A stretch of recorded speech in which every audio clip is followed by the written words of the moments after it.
On this episode of Industry Relations, Rob and I rank the portals, and we've got some advice if you're a real estate software vendor. Let's go. This is Industry Relations, a podcast at the intersection of real estate and technology from an insider's perspective with Rob Hahn and Greg Robertson. This episode is brought to you by our sponsor, Cotality. CoreLogic is now Cotality. Same trusted technology and data, just a new name that reflects the mission to unify property professionals, strengthen industry relationships, and drive innovation globally. Cotality powers tools you already know and love, like Matrix, the gold standard for MLS systems. There's one home for agents who want to give their clients a more personalized collaboration experience. MLS Touch keeps you connected to the MLS no matter where you are. Realist gives you the insights to stand out as a local expert and tools to fill your funnel with high-value leads. The new One Homeowner platform keeps you top of mind and delivers value long after the deal is done. Learn more at Cotality.com. And if your MLS is powered by Cotality, don't miss Camp Cotality for MLS staff and leadership this June. It's a perfect place to connect, learn, and see what's next.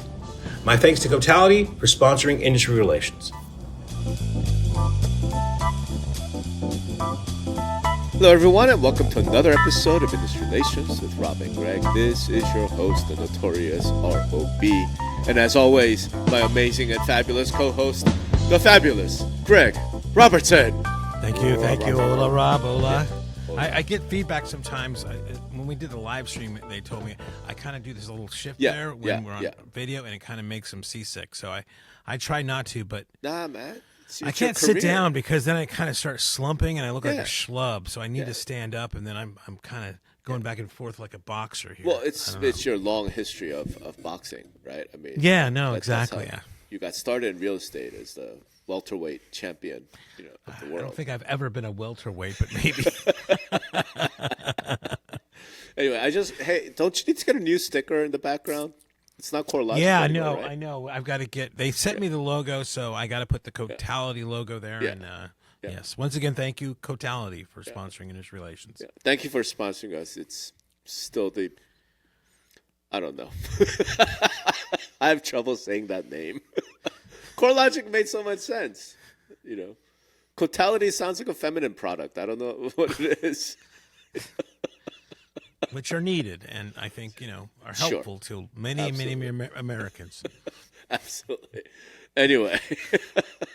All right. So I think we're both a little bit sick and tired of talking about CCP. Yeah.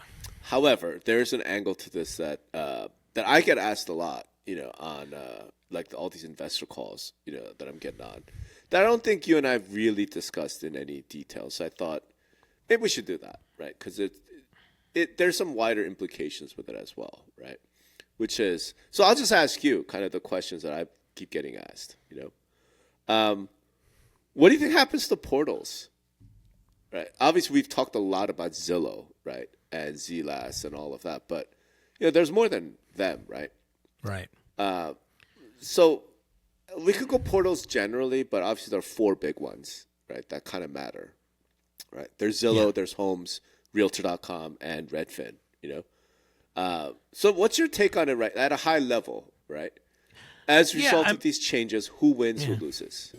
I mean, when you look at the charts, though, right, and you look at the traffic, it's a very dominant player that Zillow's like this tall, and the other ones are just, right.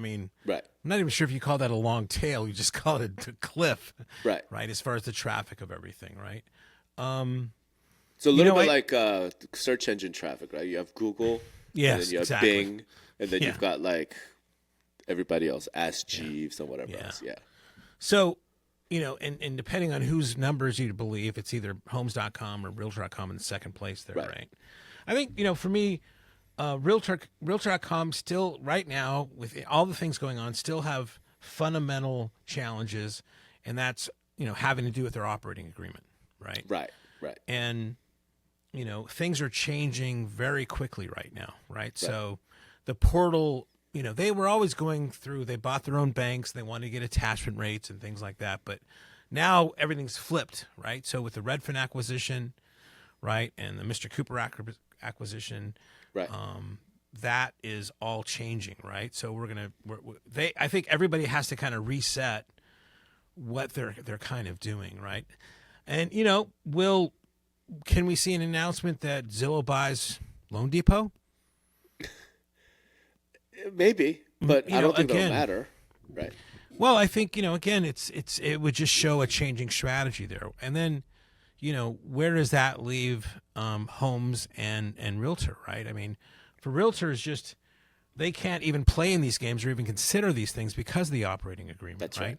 That's right. And then I think while all of us in organized real estate know that NAR has been taking this kind of reputational hit for a couple of years. Did that really eke out to the consumers? We'll have to see here.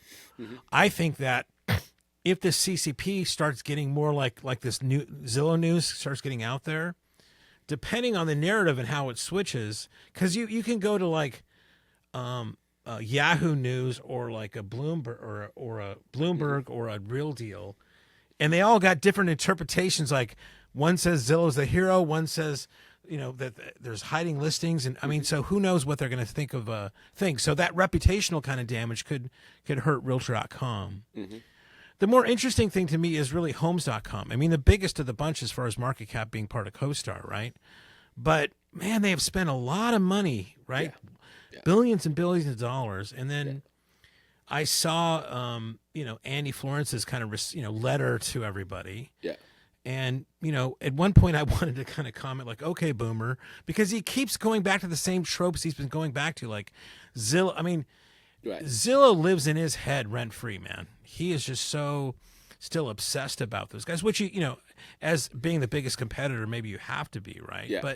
But it was a little petty in the sense there, right? Where he had a link to Errol Samuelson's like old kind of news story that, was unflattering. He had a link to the DOJ, right, which was bizarre. And then he made these kind of old arguments about that. I think he's still going back to the same kind of you're listing your lead kind of play, and Zillow is bad. And I don't know if he really added to the conversation of how this kind of CCP narrative is there. All he was doing was like, okay, this appears to be another way that I can dump on Zillow, right? I mean, sure. Yeah. But I don't know what their value proposition is, I mean, beyond the you're listing your lead. He just keeps hammering that, and it doesn't, I don't know if that's really resonating. I mean, it's obviously not taking over a lot of Zillow's traffic, right? So it's all of them have different varying things, right, of what's going to happen here. I think the biggest things here beyond CCP is just I think the models of the portals are going to change with the acquisitions. Okay, so let me ask the question again. I agree with that. I think everything you just said, right? But so in your judgment, who wins, who loses because of the changes to this point? Now, look, there could be a change announced today as we're recording this, right? There could be something that drops on Monday, to totally flip it. But so far, like, who do you think are the winners? Who do you see as the losers?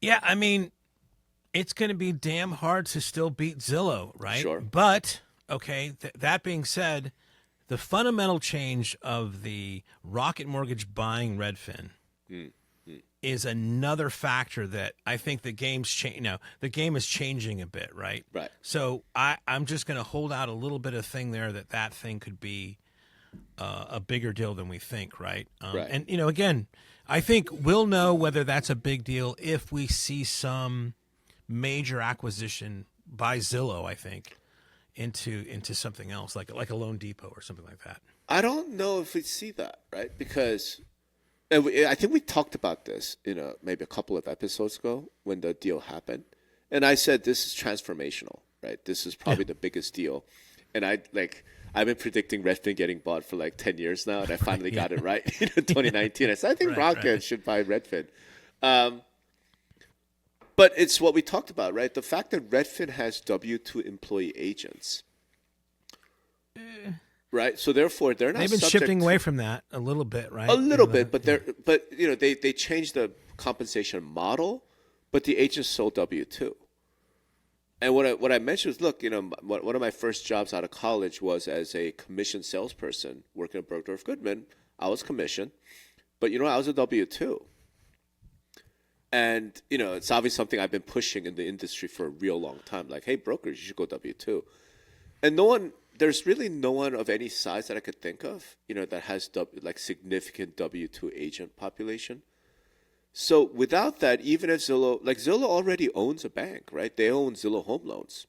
I remember what they went out and bought a mortgage bank so they could do iBuyer. Right? But that was more on the operational factor of doing mortgages. I mean, Rocket and a Loan Depot or something, that's about lead gen coming in, it's Sure, about, yeah. Sure.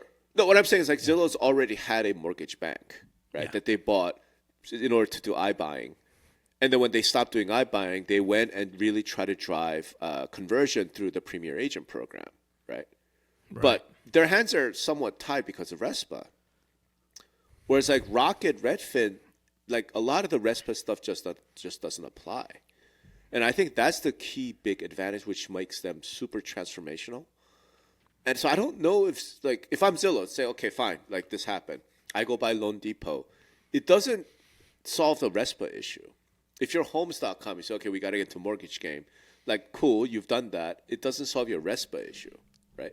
So in effect, what those guys have to do is also get a mortgage facility, but then also somehow build a W-2 based brokerage network, which doesn't exist today, right? So I'm not sure I see an acquisition, right?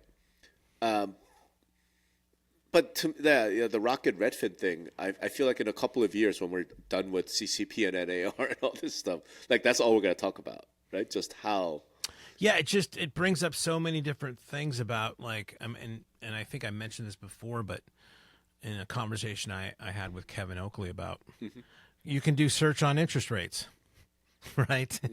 What so it's show me all the homes I can buy at 5.9%, right, or something, right? That's there's a whole other kind of thing that would be added to this, which is very interesting. That's right. Yeah. Right, and then obviously the fact that it's a bilateral lead flow, right? So if Rocket gets a mortgage inquiry, it's hey, we can approve you for whatever, right, for 1.2 million, but if you use a Redfin agent, then we'll waive the fee, or or or we could now bring it down to 5, right? That's huge, and it's not something that anyone else can do, right? Because wasn't there something also is it Lance, right? Lambert, he does the residential club where Resi Club, where he was saying that we was talking about how Zillow had adjusted their things where Zillow projects, I'm just reading here, that U.S. housing prices will fall 1.7 between March 2005 and 2026. Right. I mean, it's I wouldn't call them bearish or whatever, right? I mean, but it's getting that territory. It's bearish. Saying it's going to drop is bearish. Yeah. But the other thing though here is, like I said, I mean, are we seeing a little bit of tinglies about maybe, a shifting of the market? Because God, that would just solve so many goddamn problems, man. I keep wishing for it every time we're on this podcast. I know you do, but again, I want to try and keep us on the straight and narrow on the portals, but because neither of us are economists, right? I just stayed at a Holiday Inn Express last night, but. What's the scenario where we go to a buyer's market? Right? Like I said, I can only see consumer confidence, But there are only two scenarios where we go to a buyer's market, right? Either the economy improves so much that just Americans are flush with cash. They have all this money. Their jobs are booming. I got a 100% raise, whatever, right? Let's go buy a home, baby. It's one of those. Or no, is that a buyer's market? No, because supply still doesn't, right? Okay, you could have all this money. Home sellers are just holding on. I ain't, right? I'm not selling. Why would I sell? Right? So I suppose either enormous amount of inventory comes online very quickly.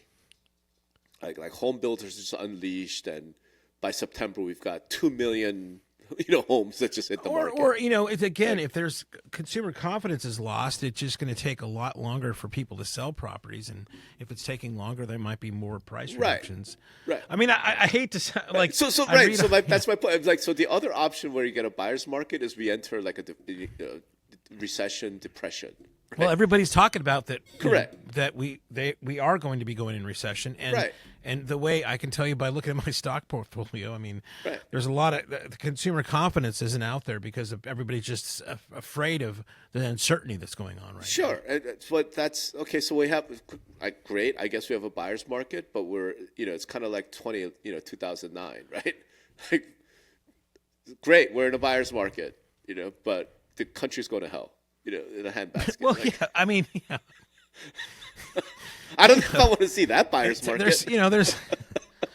There's winners and losers, Rob. There's winners and losers all the time. Yeah. Yeah, no, I know. That's what I'm saying. So it's like, and because if we get to that buyer's market, there's too many other unpredictable things, right? Yeah. There's no easy way to win anything. Yeah, like we saw during the Great Financial Crisis. Like, sure, we have a buyer's market, but like they're not bailing out banks, and people are worried about bank runs, and like it wasn't good for us. So I don't know, man. Like, hopefully we could just build our way out of this.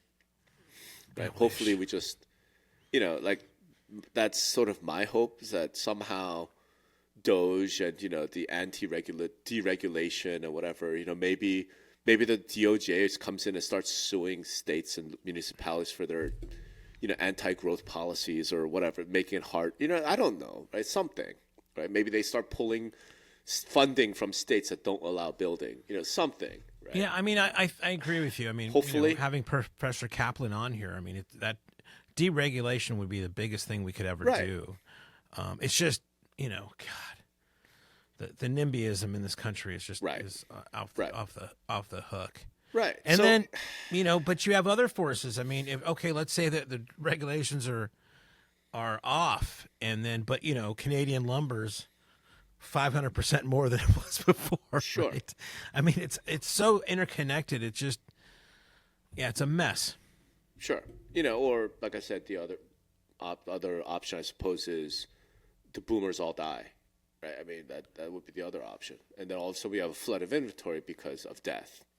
I don't want to see that. Nobody wants to see that. The Last of Us scenario, yeah. Okay. Kind of. I mean, like, okay, great. We have a buyer's market because the zombie apocalypse happened, but yeah, nobody wants. There's some consequences there too. Yeah. So, in any event, all right. But I suppose the question is, okay, if we do become a buyer's market, how's that relevant for portals? Like, who wins? So well, I mean, here's how. Okay. I agree with you. I think Redfin is probably the big winner so far, right? But I mean, how far back are they from Zillow the king? Way back, yeah. Right. Like, but there's always been a bit of a cachet as popular as Zillow is, and everything else. And like I experienced myself. I mean, they nailed that mobile interface, right? So like, if you're doing stuff, I mean, it's like, to me, if it's I would say more serious buyers are on Redfin than Zillow.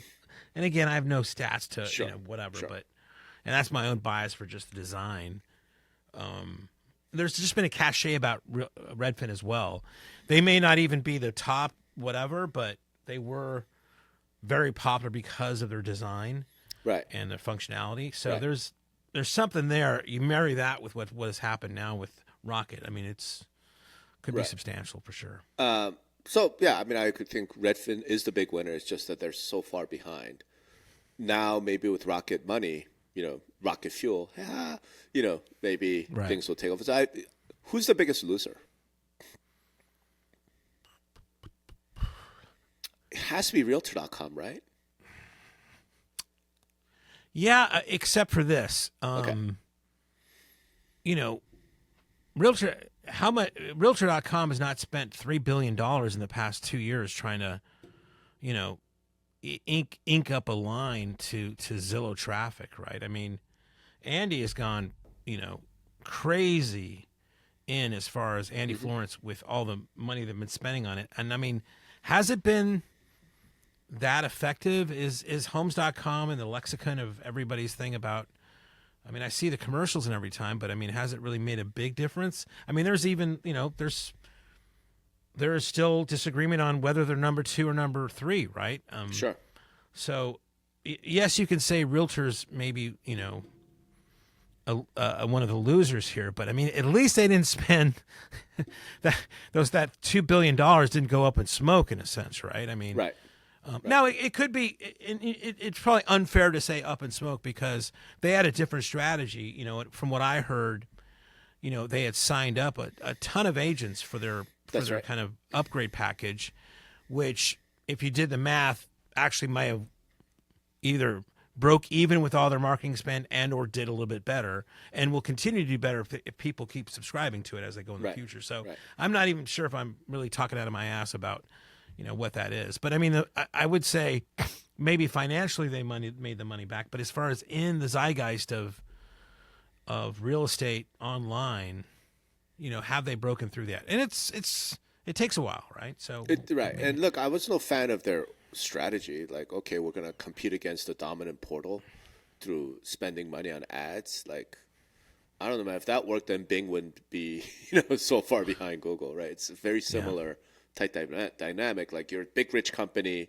right?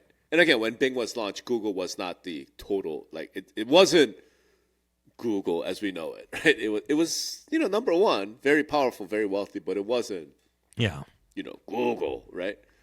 And it didn't work. So I'm not a huge fan of just that approach. But like we have talked about, I don't think that was ever CoStar's approach. Like, that wasn't the strategy. The strategy was, let's go buy Homes.com and then go spend billions trying to catch up to Zillow in the consumer's mind. I think the strategy was, the MLS is going away. Let's get into real estate. I think, but we'll see where they are with that. Yeah. I don't know. I mean, I guess the reason why I think it's Realtor is what the thing that you mentioned. And it's interesting. I just wrote an article. I haven't published it yet. And when we're recording this, but by the time people see it, I will probably have published it. That operating agreement, like, we haven't seen an updated one, right? Because they don't have to reveal it. We only know the original operating agreement they signed because that was contained in the S1 filing that they did back in 1999, right? So it's not clear what the operating agreement says today, right? But as far as I know, and you're just as plugged in as I am, like, Realtor.com has always used syndication because they've always had that special relationship via NAR to all of the MLSs, right? And they've been having to use that because they cannot be a broker, right? And that's how everybody else gets around all these rules, through the IDX feeds. Right. And yet, OpCity is a brokerage. And Realtor.com Move went and bought OpCity and then infused it into the entire workflow of Realtor.com, right? So, like, OpCity's gone now. It's all part of Realtor.com's product suite. So they are a brokerage. Yeah, I'm sure that, you know what I mean? On paper, there's some click or some disclaimer comes up where it basically it resolves the operating agreement problem, right? Has to. The golden path, as they would call it, right? Right. So, it has to. So if the operating agreement has been amended, maybe they can get VOW feeds. Don't you think? Yeah, it is an interesting question. I don't know. Right. What's weird to me is that Damian Eales was at Real Estate News, like, being interviewed, as part of the overall, like, industry leaders react thing, and he was, like, singing high praises of the new policy, and I'm like, what? I don't get it, because delayed marketing kills your ass. Like, what? I don't get it. Yeah. Yeah. Interesting. I don't know. Yeah. We'll see. All right. So if I were to rank it today, I think it would be Redfin. Then I think Zillow and Homes are kind of tied, and then Realtor. Right. Wow. Yeah. No, in terms of not in terms of, like, where they are. I'm saying in terms of so far to date what they're getting out of this, right? Of like these changes, right? Like who's won, who gains, who. Well, who yeah. loses. I mean, to me, like the Redfin Rocket thing, it's like it's not who went. They're playing now. Now they've changed the game. Sure. Right. So it's like they're like that's okay. Yeah, you guys fuck around with all this stuff. Right. We're going to do this over here. We've got a new Right. plan here, and Right. you know what you're talking about is like just minimum whatever. We're going to have our own new value proposition, whatever. Right. So if you put that aside, But I don't. even then though, because Redfin, like no one's going to question that Redfin can have a VOW, right? Right. Redfin offers brokerage services. Like Sure. no one's going to dispute that. Zillow's going to run into that, right? Homes is going to run into that. I think Zillow has an advantage over Homes because they do the referrals. they Homes both doesn't. they're both brokers. They both can have VOW feeds. I mean, They you know, we could. go back to Ed's thing. So, But like don't I think said, that's it. Homes But is going to have a problem. to have Zillow and Homes tied. No, I don't. No. I mean, it's clearly Zillow, Homes, and then Realtor, right? I mean, because of the syndication issues. But I'm saying in terms of impact from these changes, I think they're tied. And here's what I'm saying. Zillow, because a lot of their money is made from market-based pricing, right? So the Flex program would be considered referral, so it's part of brokerage service. So Zillow will be allowed to have VOW. But I don't know if they're going to be allowed to do that with market-based pricing because that looks a whole lot more like internet advertising. And that's a big loss if that's true, right? Yeah, I can't see the brains at Zillow letting that one go, right? They just as you said, like Right. with Obsidian and Realtor, they're going to find a way of the golden path to say, yeah, that's still cool. Somehow, you know, and NAR is going to have to let them because Jesus Christ. So, but still, I feel like they're the biggest loser because right now there's no path forward for Realtor.com, right? But let me ask you this. There's a category of portals that we haven't discussed. MLS public-facing websites. Mm-hmm. And the two most prominent I could think of are HAR and Wasatch Front, which is Utah Real Estate, right? Brad's company. Yeah, UtahRealEstate.com. This new policy specifically says MLS public-facing websites cannot display delayed marketing listings. Specifically. How do you see that playing out? I mean, you know, it all comes back to like if they're getting that traffic. They are. HAR is bigger than Zillow in the Houston area. Exactly. You know, we'll find out whether that's going to make any sort of big impact. A lot of times, like as Ed had mentioned, in Southern California there was how many 30 listings in the entire. You know, is that? I mean, I always wonder about all the stuff we're talking about whether this is really going to make a big difference or not. Sure. Right. So we'll see that, and then I think it's going to matter on what is that delayed listing status. Is it going to be? You know, I've heard different, you know, time frames, right? But you know, how is that going to affect? What maybe a Utah or a HAR could make it because they have their own listing portal. That might be a consideration in what they kind of like come up with as far as what that is, right? So I would look for those kind of things. Delayed marketing would be 17 minutes. Yeah, exactly. I mean, I don't know, man. That's like that's something I hadn't thought about, but yeah, I mean, you talk have every about- MLS has their own little things that are, you know, that are little pickaninnies that like they have to kind of consider. Yeah, but those two guys, like, they got into something. Because here's the thing, like, delayed marketing, what I've been hearing from MLS people I speak to, right, and, like, you don't have to disclose client names or whatever, is that a lot of MLS just leaning towards, you know what, we're not going to have any time limits. Like, we just don't want to mess with it. We're just going to be like, hey, NAR allows this, we're just going to allow it for as long as you want, right? And we're not going to track days on market. We're not going to track any of that because we don't want the enforcement burden. We'd rather just kind of let you be. I've been hearing that more and more, right? Is that kind of what you've been hearing as well? Well, I mean, if you know, going back to Ed Zorn's response to your stuff, I mean, he's already saying that happens because either MLSs are tired of it, they don't know what, they can't keep up with the changes, or they're so small that they're, you know, not going to do that. But is CRMLS and Bright going to do that? No, I don't see what's in it for them to put restrictions on it. I think they're going to put some restrictions on it because they can, and they have that marketplace. And not to, you know, as I think somebody told me, like, you know, if you look at the Southern California, the population of Southern California, which is covered by CRMLS predominantly, the population of Southern California is more than 47 states added up, right, into one, right? So, it really this is such a long tail. Those top MLSs, if they do it, they're gonna. That's a big enough. I don't market. think Bright's gonna do it because Bright currently allows for public market of exclusives. Right, this is something pointed out to me by one of my readers. Right, so if they're willing to be more lenient around exclusives, I don't see Bright coming down hard on delayed marketing, right? Or as Ed likes to call it, active no IDX. Right. Right. No IDX syndication. Yeah. Right, because it's it's in the MLS, right? So why would you want to be such an asshole about it? HAR is a different story. Utah Real Estate is a different story because they own their own portals. Yeah.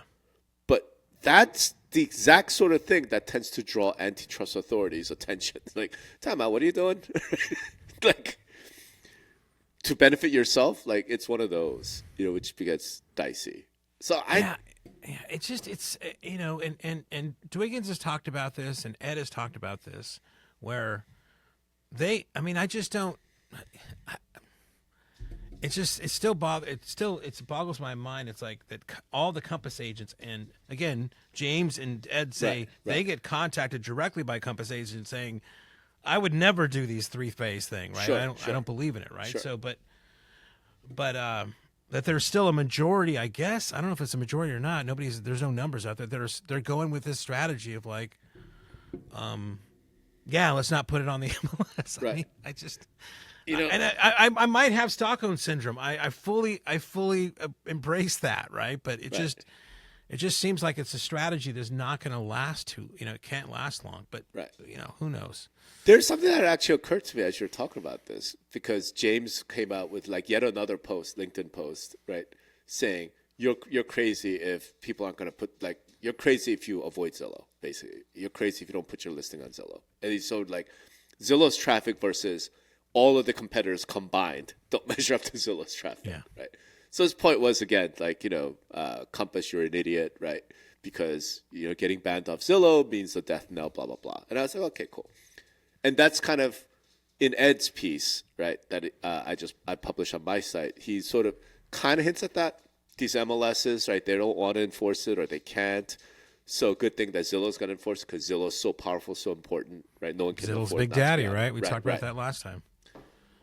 What makes me wonder is, okay, say that's true and they win. So Zillow wins because, everybody lines up like King Zillow. You can't afford not to be on it, right? Well, Zillow would say consumers win, not Sure, Zillow, sure, I get ahead. it. But between us, in this relation, we'd be like, okay, fine, Zillow's won that war, right? Won that battle.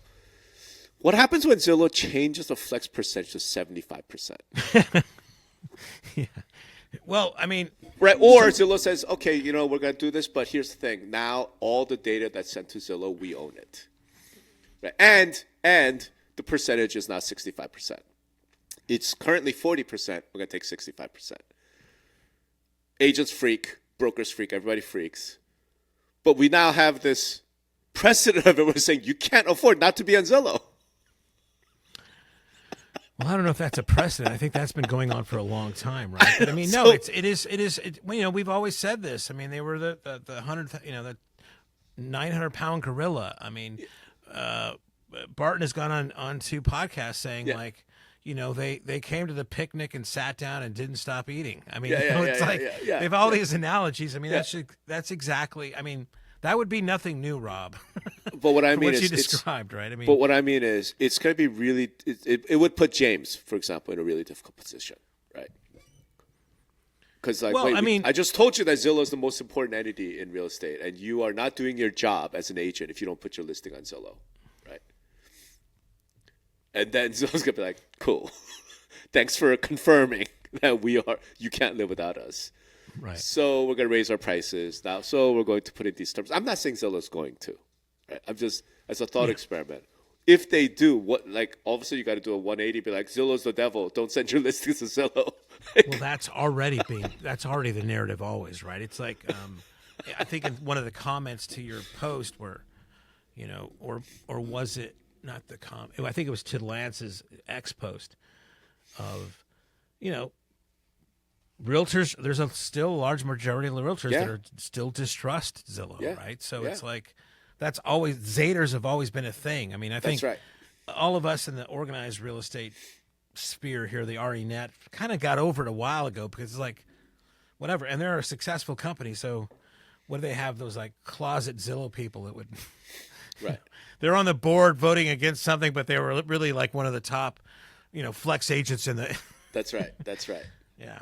No, it's just an interesting war of words thing. I'm like, okay, if once you've elevated Zillow to this position, and then Zillow says, okay, cool, we're gonna take advantage of this elevated position, but it's gonna be weird to do this 180. Well, it's unforeseen consequences, right? What do you call it? Correct. Second order consequences Correct. of decisions here. All right, so One thing speaking of- you mentioned Dwiggins. Yeah. I was at Rezo this week. Jesus Christ, I've been traveling Right. too much. And it was out in Tucson. Great venue at the JW Sure. there. I mean, amazing lobby bar with a view you couldn't. Is that die better than for. the Denver one that you mentioned? Yes, dude. 100%. No, better lobby bar scene. Oh yeah. Oh, because you were singing the gotta praises see the opening. Google Denver. Tucson lobby bar, and they have this thing at 5:30. They would do everybody gets a free shot of tequila, and they do this tequila toasting thing and every day at 5:30. So I'm sold right there, bro. Yeah. Anyway, he was on stage, and one of the things, and this is a little bit tangentially related. I know we talked about this ahead of time, but on the vendor side, I mean, you have portals and they have their own kind of things, but like, James was talking about like, they use, they have a lot of, their tech stack is a tech stack, and I think Right. for part of it they use like Inside Real Estate. Some people use Lone Wolf, Right. all these kind of guys there, and then so a lot of times, the way that these things are built are upon IDX feeds because they're easier to get approved. There's a lesser charge for them, and Yep. that's how they run their lead things, right? And as much as all we say, well, nobody goes to these broker websites. I mean, these vendors do a pretty good job of helping them get leads through their kind of their Right. corporate their websites, right? Right. And what he was talking about is like all these changes, meaning that the vendors might have to like all switch to VOW feeds, Right. right? And that is going to be a lot of work. And also, typically, VOW feeds are more expensive than IDX feeds. So that's going to be another burden upon the vendor to kind of take over those kind of things. So Right.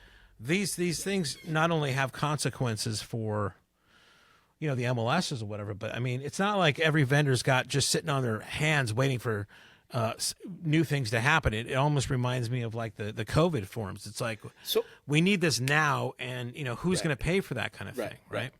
not only that, but let me ask you, because again, you are the vendor specialist. You're the vendor whisperer here, right? Do you think vendors are aware of the slight differences? Again, we're getting really deep in the weeds here, right?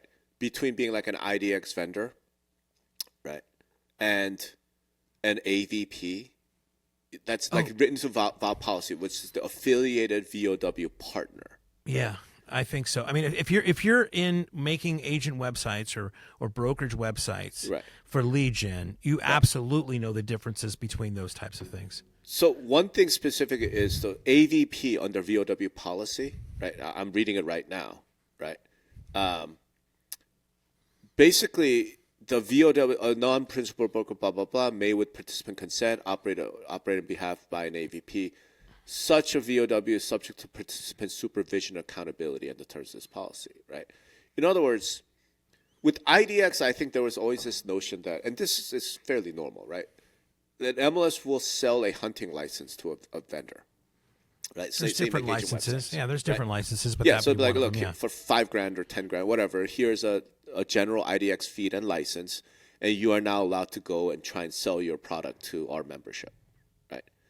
That's actually not part of VOW. Because VOW, the vendor has to be like sponsored by, Yeah. operate the VOW on behalf of a participant. I would say though, just in practice, Yeah. it's varied everywhere on Right. some scale of all those things, right? Right. As Ed pointed out, some of them aren't even really good at monitoring or having any sort of enforcement. So it's all those are in principle yes, but it's In reality, it's all over the place out there. Okay, so in reality, there's no real difference other than it's a different data feed with higher costs and whatever else, right? Yeah. Okay. Yeah. I mean, it just depends, right? So like everything else in MLS. So if you were like, what are you recommending vendors? Like again, vendor whisper. Well, here's what I would say. If you're a vendor, what would you be doing? Yeah, I mean, you got to be paying attention to what's going on, and it's still. I mean, it's the dust hasn't settled, right? I would make a couple predictions. I think NAR is going to, or somebody is going to give a delay on like implementation of this thing, because I think everybody's just kind of waking up to like, okay, this is going to be actually more. Right. Especially if it's a status type or the type of data feeds you need, right? So I think maybe they go to the end of the year. Maybe it's an exclusion for vendors or technology, those things to kind of catch up.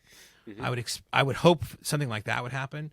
Number two is I would say to every MLS guy that's listening right now, as your vendors are going through this change, give them, how about like grandfathering in the rates they're paying for the IDX feed if they have to go to a VOW feed for a year or something. Just, these are tough times, man. I mean, help a brother out here. Like I always say, when you see a vendor, hug him or hug her. They're all having a tough time right now, right? And then to be dropping this on is another kind of thing there. So yeah. All right. So I guess basically you're telling vendors you need to switch to VOW right now. Again, what does their product do? I mean, they have a ton of products out there. I can't say it blanket wise, but I mean, you have to be considering. Look at these rules. Does this affect how your business is, or can you keep these IDX fees? I don't know, right? But you can't have your head underneath the sand here. The thing is, you got to have both. If you have any sort of public-facing facility, you have to have both IDX and VOW, right? But I mean, if you have the VOW feed, you basically, you can use that in just the IDX sense too, right? It's just a subset, not the full thing. But it requires registration.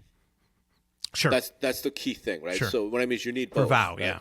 So if you have an agent website, you need to have IDX so you could show the actives, right? The few that are left, the select grade cuts, the leftovers that nobody else wanted, right? So that when a visitor comes to that agent website, you could show them something and say, if you'd like to see more, if you'd like to see the good stuff, you need to register. Again, Zillow and Redfin are going to do the exact same thing. You're going to have IDX for sort of the public marketing stuff. Once you register and get behind the paywall, then you can see all the good stuff, right? Get behind the reg wall. Do you know what I mean? Like, that's just going to have to be. So if I'm a vendor, you have to have both. You need the IDX so you can publicly show them, and then you need a VOW for all of the content, right? Like, does that? I don't think that applies for something like CMA, right? No. Like you're gonna just need the VOW feed because. Well, yeah, you get a broker back office feed, right? Or a broker back office, right? Because you what need you're all doing the is status different. types. Yeah. It's a tool, right? I mean, that's where. Right. Whenever I was doing this, it's like we're not a public-facing portal. We're not a public-facing website. This is an agent tool, right? So, but if you're, say, a email marketing provider, you're going to need both, and you're going to need to have logic in your system. You could make an argument that this would be a boon for these guys because getting people to register is a thing, right? That's right. I mean, this could be just one of those things. It's like it's going to be a big boon to website companies because it's going to it's a pretty compelling reason. That's right. To give me your email address, right? That's right. You can make that argument. Yeah. Having said that, when do you think we see the first true, AI powered search engine for real estate? I saw something at Rizzo, BPP, right? So they, Dan Shroop did he didn't do the demo. His product guy did a demo. Yeah. But they got some cool kind of shit going on that incorporates AI as well in these smart search or search filters, or he had a name for it that I forget. But before this goes live, I'll try to get a URL because I think they have some writing on this, but totally forgot really about cool. BPP. They're also dead, right? Under delayed marketing because they can't be a brokerage. Well, they're a vendor, right? So To whom? I mean, they're still figuring that out, right? Right. They have a whole thing as like a search as a service that people can use as a Right. technology for. But their if you things, put that but- on MLS public facing website, then it can't get delayed marketing. If you put it on a broker website, they would have to be an AVP, I guess, or something. I Under think the that, I current think to rules. say that statement is a bit early. I don't know how they fit into all this. So, Yeah. but they are a vendor. If you're a vendor, again, I'll say, keep apprised of this stuff, right? See what's going on because you need to understand this. Man, And it's just so right now it's kind of a moving target. But yeah, So chaotic. Or MLS could all just leave NAR and say, screw these rules. yeah. Look at Northwest MLS, how they're flexing because they don't care. They don't care what NAR says. They don't care what delayed marketing, whatever. If it's our rules because we don't have to pay attention to that, right? Yeah. Man, never boring. Never boring. Never Well, boring. we'll see what. I mean, I've been on the road for 3 weeks straight, and finally, not. I'm going to have a couple weeks. Although I have a one night trip still. How's that retirement going there, Greg? Yeah, God. Jesus. No. Seriously, dude. Anyway, all right. Well, let's wrap there. We'll see what this next week brings. If you are listening, thank you for listening to us, Yammer. If you have questions, burning questions, send them in. We would love to know what you guys are thinking about because, man, one of these days we are going to just do some episode on like movies again because the CCP. We should give ourselves like a homework assignment. Okay, what's a new movie coming up, and then we're both going to give reviews. Yeah. We'll do like a Siskel and Ebert thing. For all you newbies, that's a Gen X reference. Yeah. We're gonna watch a movie and react to it. All right. Thanks, everybody. Thanks.